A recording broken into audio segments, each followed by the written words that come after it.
All right, good evening, everyone. It's 6:31. I'm going to call the Stowe Library Building Committees to order. Thank you all for coming tonight. It's been a couple of months, more than a couple of months since we last met. Um, I just want to say congratulations. We made it. We signed the contract. You've seen the fence up around the library. And as far as I know, they're doing asbestos remediation this week. Is that correct, Denise? I think I they're think doing some starting internal work. Monday. Okay, Yep. starting Monday. So you may not see anything right now outside, but they will be doing some work inside. I want to take a minute to introduce you all to Alice Devis. He's our new project manager at Colliers. And Igli Dervishi, I hope I said your name right. I apologize, Igli. Yeah. He also works for Colliers and he will be on site during the project hours as well. So welcome to both of you. Yeah, so I guess right now I'll hand it over to Design Lab to give I us an, think oh, I one think more Al was thing. going to bring I think Al was going to bring us up to speed on the last Oh, few months. okay, on the project, right. Okay, thanks. Sure. Thank you for the introduction there, and a pleasure to meet everyone. Actually, could I get rights to share my screen, please? Sure. I got it, Tina. You got it? Okay, thanks. Perfect. Can everyone see my screen? Yes. Okay, so I was just gonna go over a couple of items that events that that took place over the last month or so. So as far as bidding, we had pretty good activity on the bids. We received 52 file sub bids back in April 24th. So that was pretty good reaction there. And after that, subsequent to that, on May 8th, we got a total of 5 GC bids, with the lowest one being Southern Middlesex Industries, coming in at 8.9 million. That was a little bit higher than we had budgeted, but we were still able to make it work. It was close enough that we were able to make the budget work. SMI, after we received the bids, we went through a vetting process with SMI. So we checked all of their references, pulled their DCAM file, and overall, all of their references were favorable. We weren't too familiar with who they were, and so we tried to be a little bit more diligent. Ultimately, we determined that they are a responsible low bidder and granted the notice to proceed on the 15th of May. And I wanted to go over the project construction duration. So per their contract, they have 400 calendar days to complete the project once the notice to proceed is issued. So that is June 19 of next year for substantial completion. Now, substantial completion, one of the requirements for substantial completion is you need the certificate of occupancy. So that is technically the date when the owner can start to move in. But there could still be some what we call punch list items, so minor items that still need to be completed, like touch up of paints, just minor things like that. So final completion would be 45 days after that, and that would be August 3rd of next year. Any questions so far? So once we granted the notice to proceed, we started going into, we scheduled a construction kickoff meeting that was on May 22nd. The contract was signed on the 4th of June. And like Denise and Tina were just mentioning, they're mobilizing at the moment and starting abatement next Monday.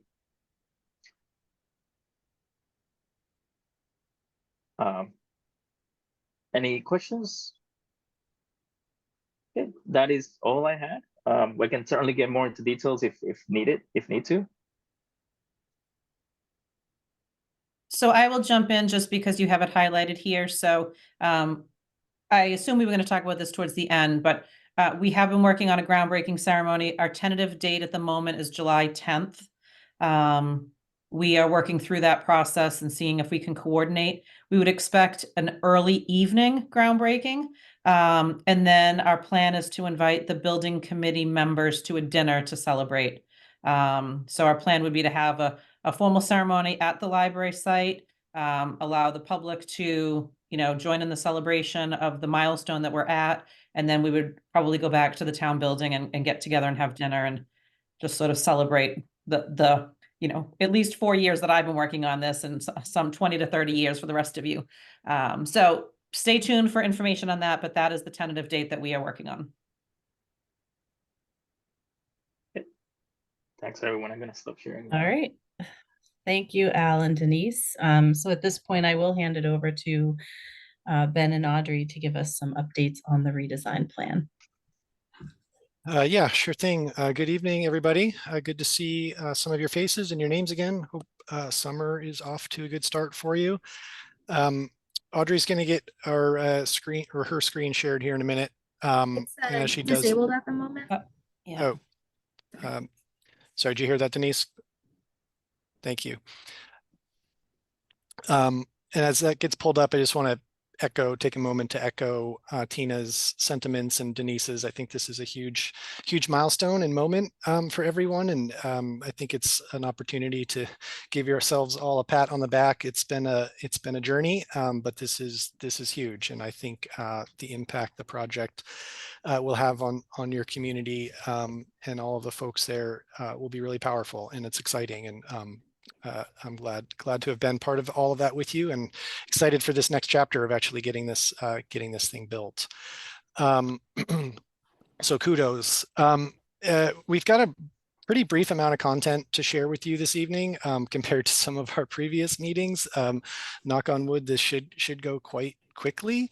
We're intending to just share some updates on some adjustments that we made based on the feedback that we heard. Gosh, whenever that was, back in late March, I think. We still had, at that time, we still had a couple weeks before the CDs, the construction documents, were due to go out to bid. So we were able to react to some of that feedback and get it incorporated into the bid documents.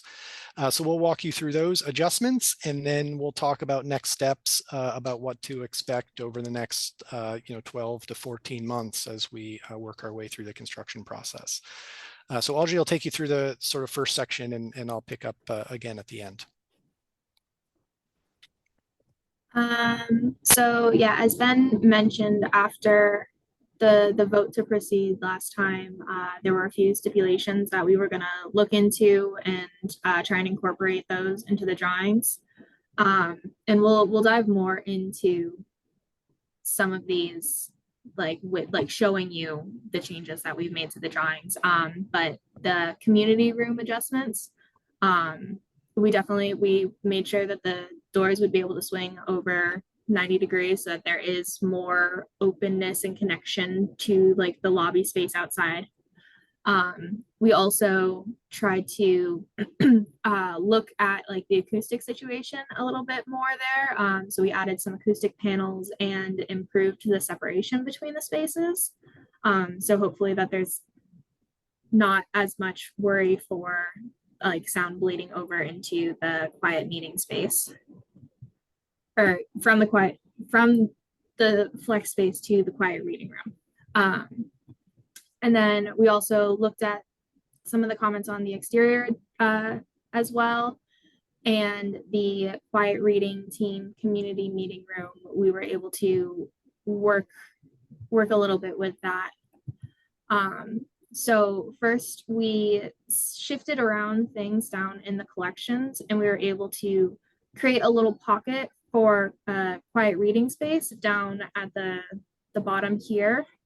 So there's windows above it, so it's a nice little cozy space for a few seats, tucked into the collection, so it'll be nice and quiet. And then we did continue thinking about it, but we do recommend maintaining the Whitney room as the quiet reading room. And we've got some images here of like that type of room, along with what we think the teen room is more like. The character of it is a little bit different. It's just, yeah, I think it's, we had a lot of conversation about this in our last workshop about the nature of that quiet reading room and what might that room feel like if there was an active session going on in the community room, for example, if there's a group of children doing an activity there, is this really the right place for the quiet reading room?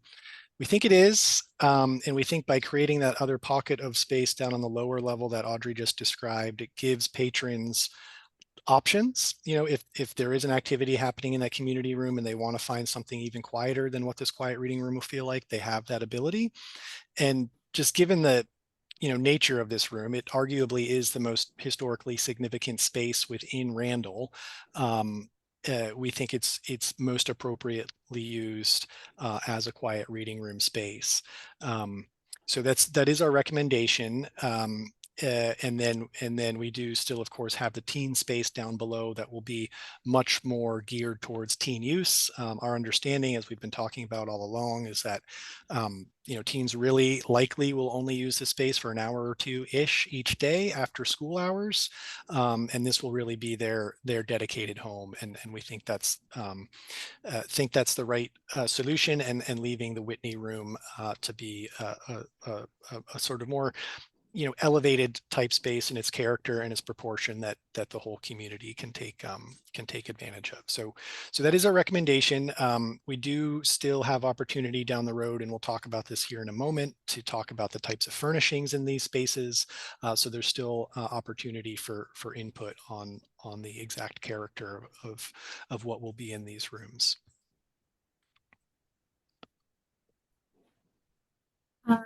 And then the other comments that we reacted to were about the composition of the exterior, mainly believe on the south face.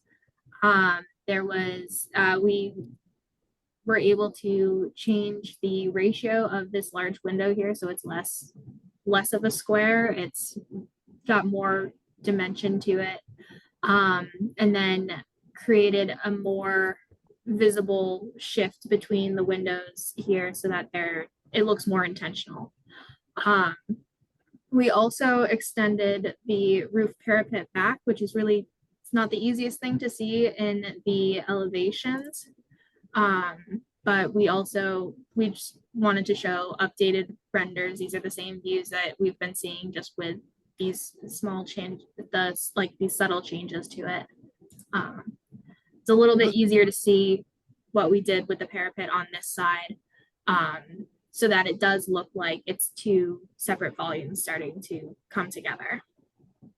Yeah, and most of these comments came from Andrew, and I don't think he's on this evening, but he had some very astute and helpful sort of critique on the exterior proportions of windows and how this parapet worked to kind of create that illusion of two volumes like Audrey was just describing. So all helpful and well received, and we got that incorporated into the documents that were bid on. And then these are just our final plans. Nothing really changed except for adjusting the collection space down here. So we added that little pocket down in the collections, and then we're able to create a little pocket in the children's as well. But all the walls, doors, rooms, everything else remained the same in these. And that was that. Yeah, so maybe we'll talk through next steps here and just kind of paint the picture for the next next year or so. And then if you all have any questions, we can obviously, of course, go back to any of this content. So looking ahead, we kind of just gave a really high level overview here of some of the building process activities that will be occurring on the left-hand side, and then sort of what our recommendation to put in front of the building committee this evening on how to keep you all apprised of what's going on the construction site.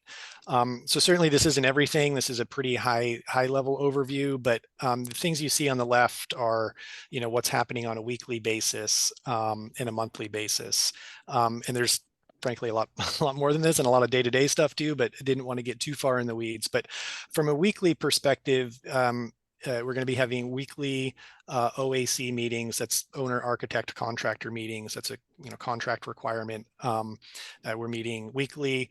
To begin here, we're going to be virtual, but we will be meeting on site once we get more into construction.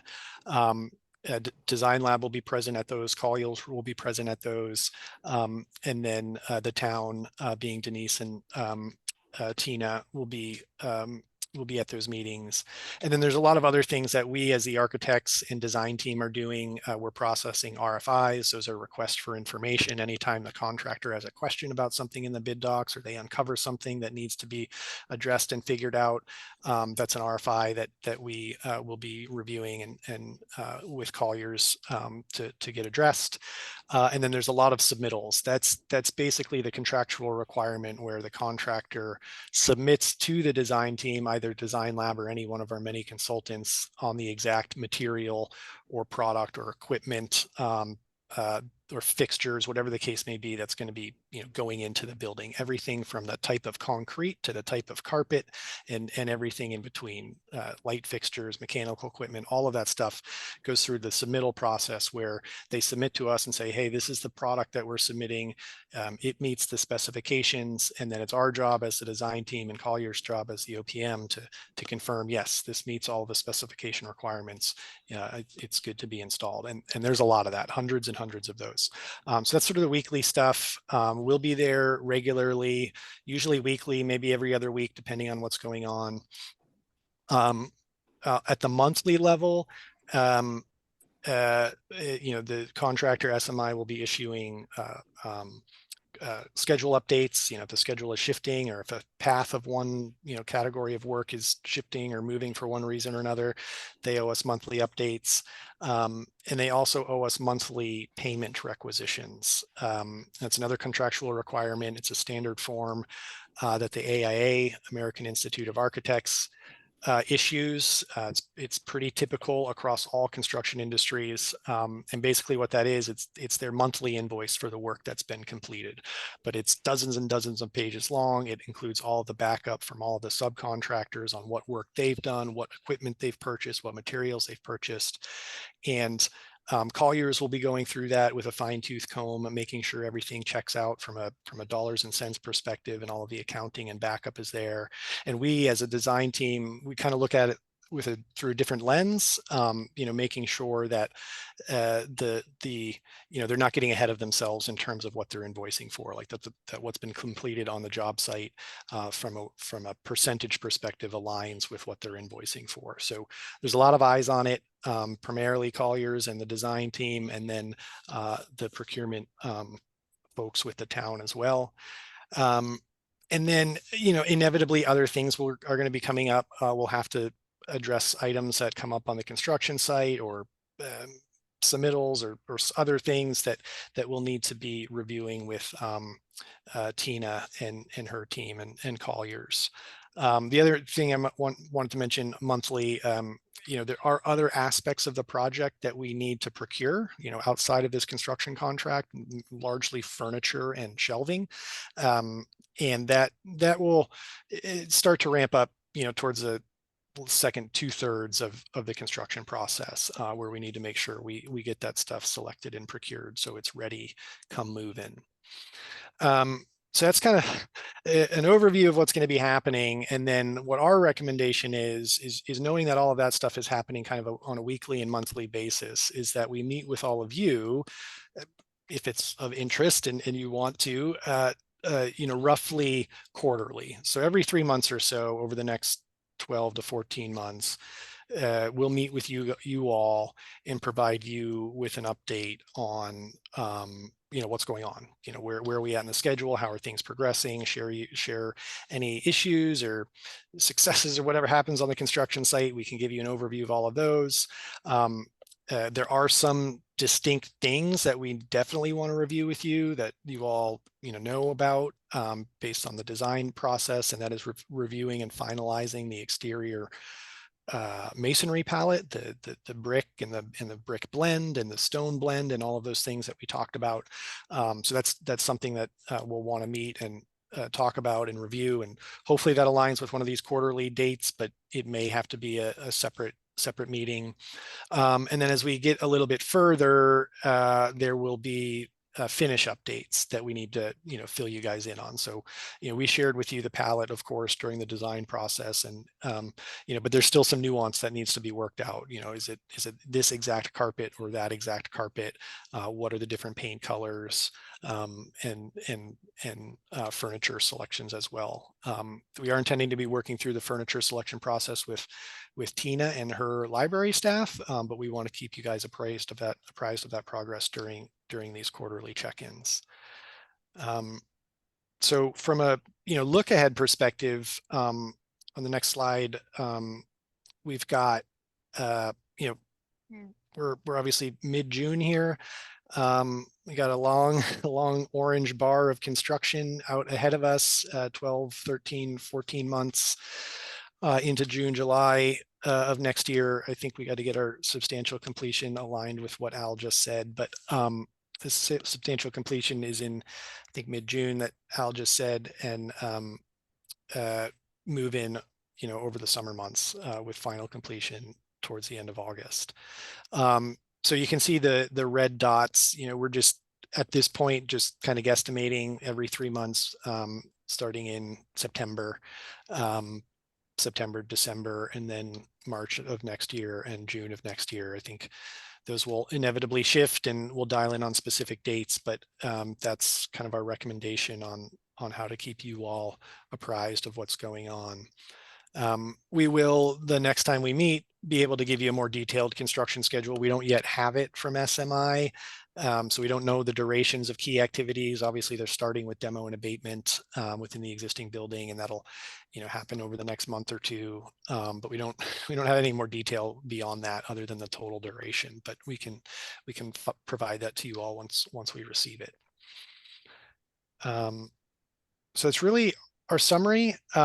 I think the key thing, and Denise, I hope, is Audrey, if you click back to that next slide, there are things that are going to need to be happening, more frequently than quarterly. As I mentioned, there's a lot of stuff happening weekly and monthly. And in our experience, working with municipalities like Stowe or higher ed clients or nonprofit clients, that's not really like the building committee's charge. They're more keeping the building committee abreast, and there's others who are doing the day-to-day stuff, and that's largely Design Lab and our consultant team and Colliers.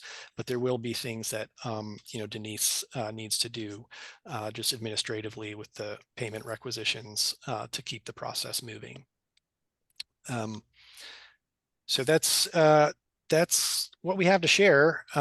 If you all have any questions in terms of the design updates, they're all pretty modest based on the last feedback we received from you, or the construction process ahead, feel free to ask. Does anyone have any questions or comments so far?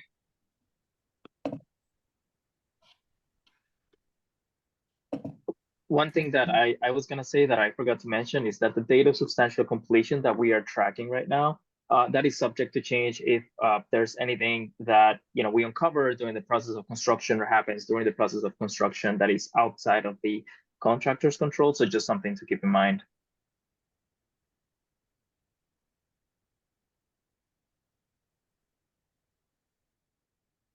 Okay. Al or Igley, did you have anything to add to or was there anything in your monthly report that you wanted to add other than the update on the overall project that you gave earlier?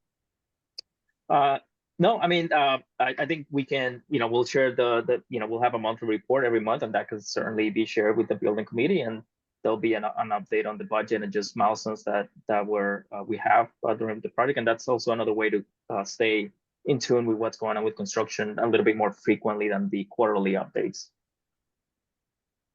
Okay, great. If no one has any comments, I'm just going to keep moving on. The next item on the agenda is approve and review invoices. Denise, did we have a bunch to review tonight or not? So I sent out this Excel spreadsheet Monday, Yes, I maybe. saw that. Yep. So those are the invoices that have been paid since the last time it's reviewed. Right. If there are any questions, we can certainly answer them, but that's the current schedule of payments that we've made thus far. Okay. So then we would need to approve anything since our last meeting in March, correct? No, you don't need to approve them because the building committee previously voted to authorize me to pay That's right. anything Sorry. under the Okay. 25,000. So Yep. it's over 25,000 in all requisitions going Okay. forward. Sorry. And Yep. the next item that, Right. which obviously to keep the project moving forward, as Ben mentioned, that Colliers will be doing sort of a deep dive on any payment requisitions. Design Lab will then review them for the percentages, submit them to us for payment.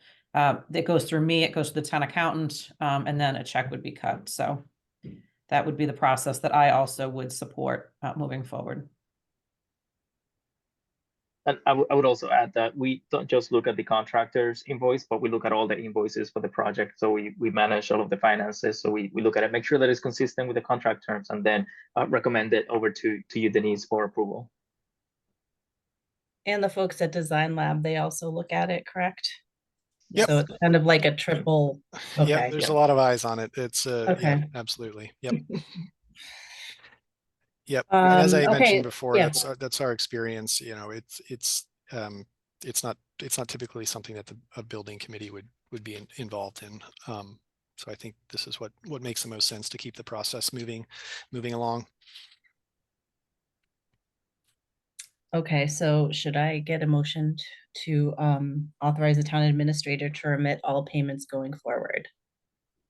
Does anyone want to make that motion?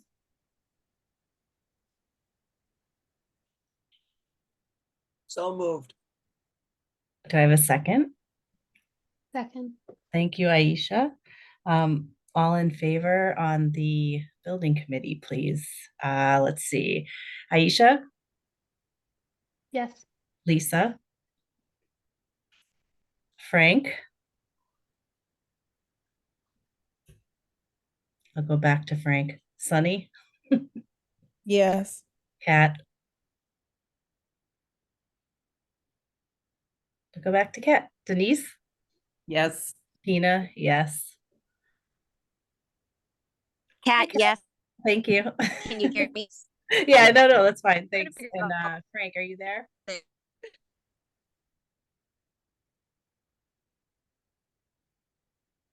I guess not. No, Frank. Maybe he stepped away. Is there any further discussion? Okay, so the motion passes. Okay, so as Ben and Audrey were discussing earlier about the frequency of meetings, they are suggesting quarterly meetings. Does anybody have any comments to make on that or questions?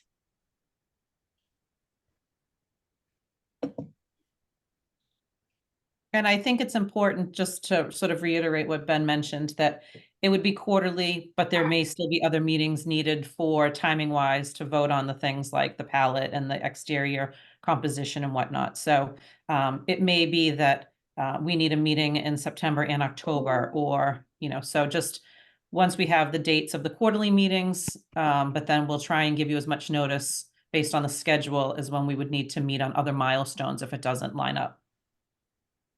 Yes, thank you, Denise. Yep. Okay, great. I also want to go back to any further discussion or comments or questions about what Ben and Audrey were saying about the feedback they took from the March meeting as it pertains to any interior or exterior space, specifically soundproofing, teen and quiet space, the changes in the window sizes. Does anybody have any comments or questions about that?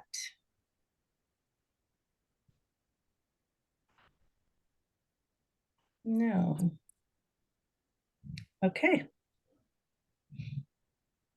It's a Do we beautiful need, evening. I think everybody wants to go outside. Well, it's Tom Brady and it's a Celtics game. That's true too. Yeah. excuse me. Okay, then, do we need a vote for any of that, or can we just? No, okay. Well, you're no kidding. This is the quickest meeting. Okay, so we have minutes to approve. Thank you, Lisa, for doing those and sending those. So do I have a motion to approve the March minutes? So moved. I just note that I left Marcy off the attendance list and I've added her to the minutes, which will be filed. Okay, so approving the minutes as amended. Thanks, Lisa. Do I have a second? Second. Thank you. Is that Aisha? Thanks. Okay, so this includes everybody because it was a dual committee meeting. So Denise, Yes. Tina, yes. Aisha, Yes. Lisa, Yes, Sunny, yes. Frank, Yes. Melissa, Yes. and Kat. Yes. Thank you. Minutes are approved. This is unanimous. The next is other items not reasonably anticipated at the time of posting. I just wanted to say first, and then I'll open it up to everybody. As some of you know, I've been working on grants for a long time, and the library received a $100,000 Mass Cultural Council grant. So that is in theory going toward the elevator. So I went to a kind of a celebration yesterday in Easton of other recipients. So that's exciting. And I'm currently working on a couple of more grants, T-Mobile and Amelia Peabody, among others, and those are coming due too. So just so you know, we're not just sitting back and, hanging out. We're still trudging along and trying to find as much funding as possible for this project. Denise, do you have your hand raised or no? No, I was clapping. Okay. Oh, That was my thank you. virtual clap. So, does anybody else have anything they'd like to say?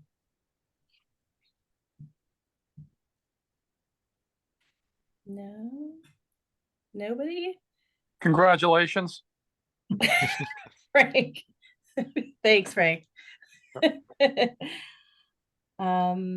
Wow. Okay, that's amazing. Do I have a motion to adjourn? So moved, 7:04. I will Seconded. Oh, thanks, Frank. All in favor? Or do I have to do a roll call? Technically, All right, Denise, yes. Tina, yes. Aisha, Yes. Lisa, Yes. Sunny, Yes. Frank, Yes. Melissa, Yes. Kat. Yes. Thank you all for being here tonight.